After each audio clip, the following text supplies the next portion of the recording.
लोग जानते, अपनी ही घर में रहकर माता रानी के 9 दिन आराधना करती हैं और अपने ही घर में कलश स्थापना भी करती है। इस अद्भुत जानकारी में हम आपको बताएंगे कि आपको अपने घर में शारदीय नवरात्रि में कलश स्थापना कैसे करना है, वह भी सही तरीके से।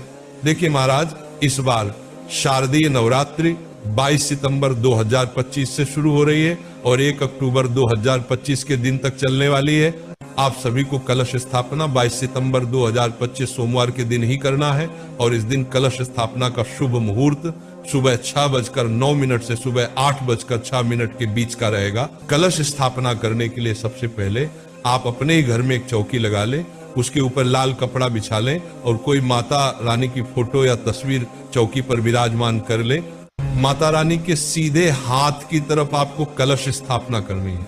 कलश स्थापना के लिए सबसे पहले आपको चावल से अष्टदल कमल बनाना होता है। यदि अष्टदल कमल बनाना ना आता हो तो आप चावल की ढेरी लगाकर उसके ऊपर कलश को स्थापित कर सकते हैं। कलश या लोटा आपको पीतल, तांबा या मिट्टी का ही लेना है, यहाँ पर स्टील का लोटा नहीं लिया जाता है। सबसे पहले आप अपने लोटे के अंदर थोड़ा सा गंगा जल डालें, उसके बाद उसके अंदर शुद्ध जल भरकर उसे फुल भर दें।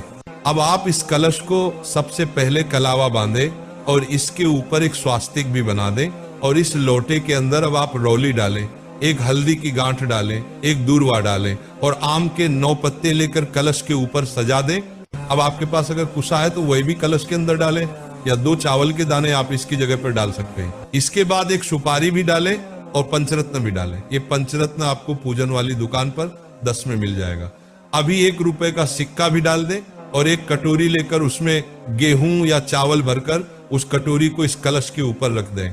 साथियों, अब आपको एक नारियल लेना है, जिस नारियल में पानी हो ऐसा नारियल लेकर आपको इसके ऊपर भी कलवा बांधना है या लाल कपड़ा भी बढ़ सकते हैं। अब इस नारियल का मुंह आप देख लीजिए किस तरफ है, उस मुख को आपको अपनी तरफ करके रखना है और यहाँ पर आपको नारियल खड़ा करके नहीं रखना है, लेट कर रखना है और यहाँ पर आपकी कलश की स्थापना हो जाती है। इसके बाद में आप माता रानी के उल्टे हाथ की तरफ दीप प्रज्वलित कर सकते हैं। उसके लिए भी आप चावल का आसान देकर उसके ऊपर दीपक को रख दें और इस तरीके से हमारे दीपक की भी स्थापना हो जाती है।